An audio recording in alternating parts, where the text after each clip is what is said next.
वो काम भाव से। आगे कह रहे हैं किसी भी तरह से खिलवाड़ करना। बच्चे हैं, बच्चियां हैं, अब उनको तो ज्ञान नहीं है कि आप गलत स्पर्श कर रहे हैं, आप गलत ढंग से छू रहे हैं, और आप अपनी वासना का पोषण करने के लिए छोटे बच्चों को, बच्चियों को गोद में बैठा ले, खिला रहे, और आपकी भावना दूषित हो रही। ये सत्संग है, बहुत होश में सुनिए। साधु हैं या परमार्थ के पथिक हैं या गृहस्थ हैं, अंतर में बैठा हुआ अंतर्यामी देख रहा है। आप क्या देख रहे हो और आप क्या सोच रहे हो। बस जो ब्रह्म स्वरूप महापुरुष हो गए, स्वयं बालक हुए, वो खेल रहे हो, विचरण कर, तुम्हारी स्थिति नहीं है। अंतर की वृत्ति भ्रष्ट होने में देर नहीं लगती है।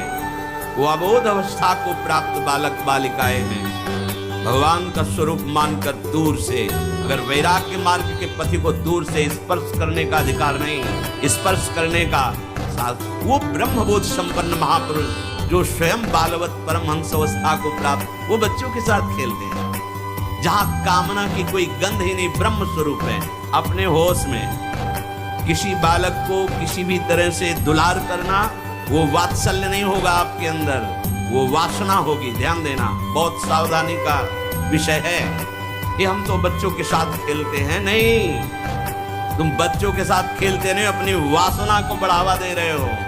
उपासक उपासना का बढ़ावा करता है। दूर से देखो, चरणों में प्रणाम करो, मेरे लाडली लालिनी बच्चों में खेल रहे, प्रणाम किया, निकल गए।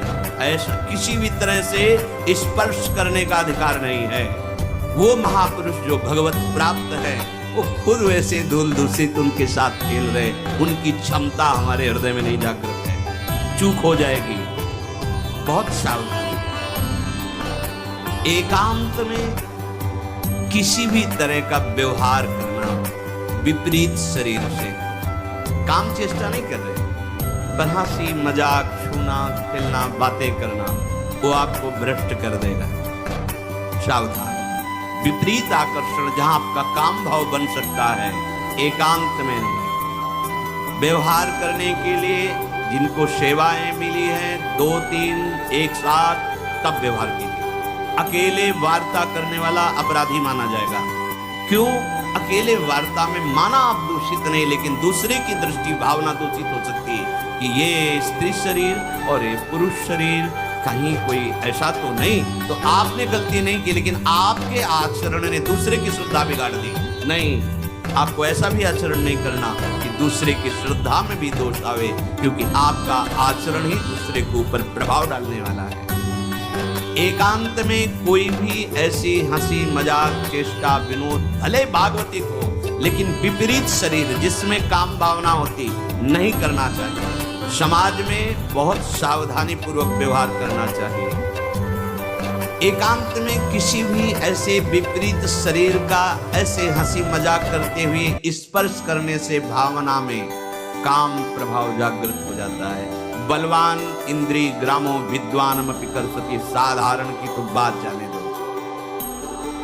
किसी भी जीव को मैथुन करते हुए एकाग्रता पूर्वक देखना, मानो कोई पशु पक्षी आदि ऐसे मैथुन धर्म से अचानक दृष्टि गई, राधा राधा राधा।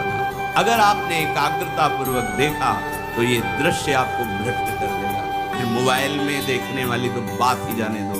अचानक दृष्टि गई किसी पशु पक्षी आदि में, राधा राधा, अपनी दृष्टि नीचे की चलती है। अगर उसका चिंतन बना, उसको एकाग्रता पूर्वक देखे, तो कुछ क्रिया नहीं होगी। मनोवाह नाड़ी इतनी सामर्थ्यशाली, जहां चिंतन हुआ काम का, वो पूरे शरीर से सप्तम धातु को, ब्रह्मचर्य आपका क्षीण हो जाएगा।